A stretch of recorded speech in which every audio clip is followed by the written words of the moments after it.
Welcome back to the channel, Classic Volkswagen Lovers, Junior with classic VW Bucks and Sony the Super Beetle. Not a good day to work here in the garage, but we're going to make the best out of it. So I was thinking, what can I continue to do here in my car in winter? And I thought, well, I already installed the cluster pedal, so let me go ahead and see if I can bleed the line. I'm going to be using a brake bleeder and vacuum pump kit. This is a great tool if you own a car and you like to do work in your brake system. It doesn't matter which car you own. It's ideal because you can do a two-man's job by yourself.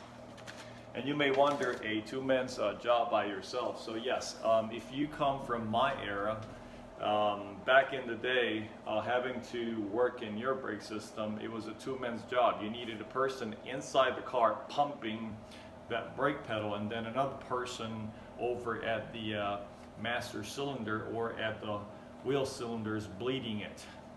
The person will pump that brake pedal a couple of times and then pressed it firmly, and then the person at the tire would open that bleeding valve, let the pedal go all the way down, close that bleeding valve, and then pump it one more time until all of the system was free of any air bubbles. And ideally, if you are working in your car, it is recommended that you start bleeding your car system from the furthest point of your master cylinder. And that means that if you are looking at your car and it's facing towards you, it's ideal that you begin at the very far rear passenger side tire, then move over to the driver's side, and then switch over to the passenger front tire and finish over here. I'm going to leave you a picture in here.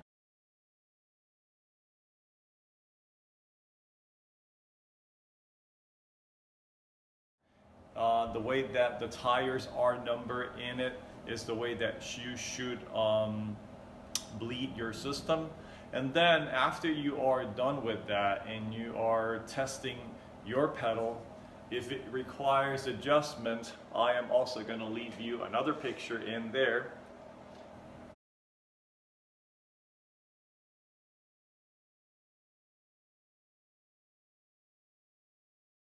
Where it shows you how you adjust your brake shoes with a tool from the back of the plate, and that should take care of the issue. If that doesn't resolve the problem, you may have a leak in your line, your master cylinder may be going bad, your seals may be going bad. So all of those things are signs that you should consider or entertain the idea to find out if there is any big major problem with your brake system. I will begin in the rear tire. So I'm going to try to record as much as possible, but basically once you have done one tire, it's the same process for all of the tires following the diagram that I have here for you in the video. So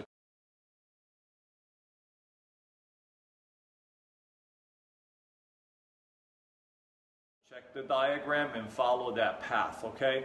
How to use this tool. Basically, the tool has a reservoir in it, and it's got a couple of hoses that you connect, one to the reservoir, the other one goes to the pump, and then the other one connects into the bleeding valve.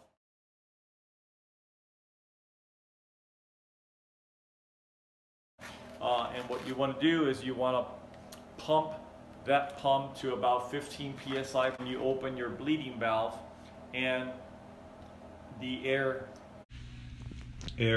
release from the line until a constant stream of fluid dispenses into the little reservoir. I removed the cap. This is a brand new can, so I pop a couple of holes right there, and what I'm going to do is I'm going to begin filling this, and then after I fill that up, I'm going to get inside the car and pump the brake pedal a few times to create some pressure in the system. So let's put this cap back here. Okay, so now that that's full, I'm gonna go ahead and pump the brake pedal a few times. That's going to generate some kind of a pressure inside the system. And then I'm gonna remove the passenger rear tire, and I'm gonna take my bleeding tool and begin with that. So I'm gonna put the tool together, and then we'll move to the back of the car. Okay. So far, I don't see any leaks or anything like that. So next, I'm gonna go ahead and begin by going all the way back. I'm gonna begin by working on that tire. All right, so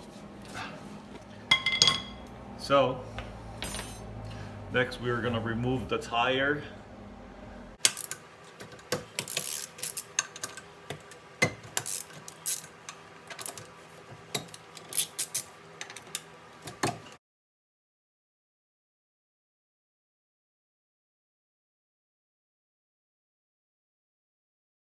I'm just going to lay it under the car. That way it's out of the way. So with the tire out of the way, we're going to make sure that we are safe. So I would recommend you keep your jack under the car as well. Get a tower or a jack stand and stick it under the torsion bar spoke as a safety precaution. Then we're going to find out our bleeding valve, and that's where we're going to be connecting our bleeding tools. You connect your small tubing right there, and then this is the portion that you're going to be connecting to the bleeder. The pump comes with a number of these adapters that they connect to the bleeder. You got to find the one that best fits your bleeder first before you assemble the pump. So the next step is that I am going to connect this into the bleeder. I'm going to pump this to 15 psi, and then I'm going to open my bleeder to catch any air that it's in the line.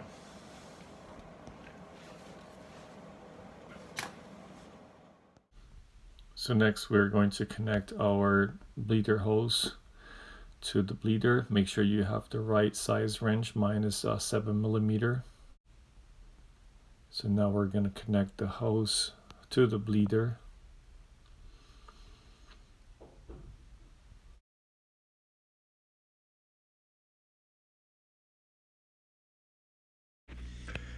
The gauge is actually calibrated into 5 psi increments, so I'm going to pump my gauge from 0 up to 15 psi, and then once that has reached 15 psi, then I will open the bleeder and make sure that the needle starts coming down. That's an indication that air is actually being released from the line.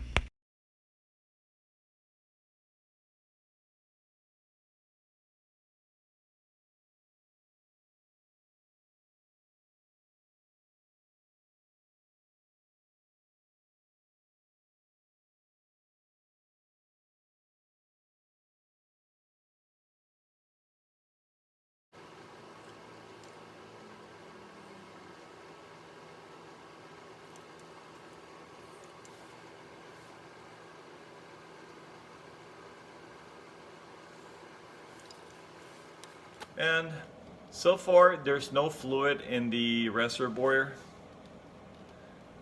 so I'm going to continue to do that until fluid actually dispense into here. So nothing happened, so I'm going to go ahead and make sure I lock my bleeder back in place. Basically I just close my bleeder, again pump this back to 15 psi.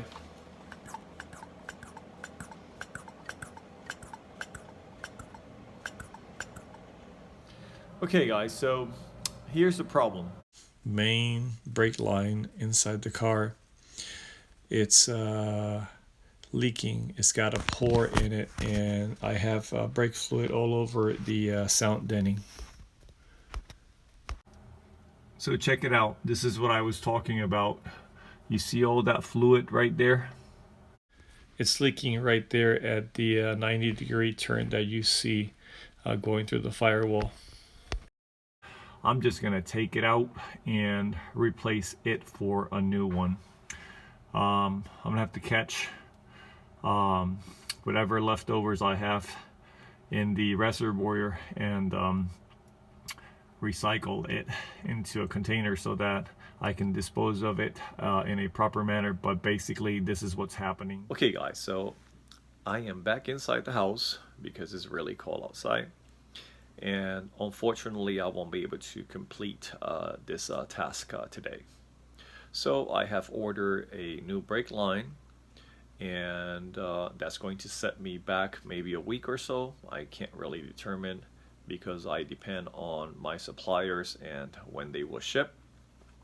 But we're gonna call this video number 1. We're gonna end it here today, and when I get the parts sometime next week, then I will go ahead and do video number 2. And in video number 2, I'll show the installation of the brake line, as well as we will recap the steps on how to bleed your system by yourself using the brake line bleeding tool, which you can purchase at any of the local auto parts stores nearby you, or any other store of your preference that might sell automobile supply tools for the DIY mechanic or the professional mechanic. So that's it for right now. Before I end this video, I want to say thank you to all of my new subscribers for continuing support. It helps grow my channel. Don't forget to like, share, and subscribe. And don't forget to click that little bell so that every time I upload a new video, you get a notification and you can watch the next part for this video or any other video of your interest that I have uploaded into YouTube. Until then, this is Junior with Classic VW Bucks. Junior out. Stay safe.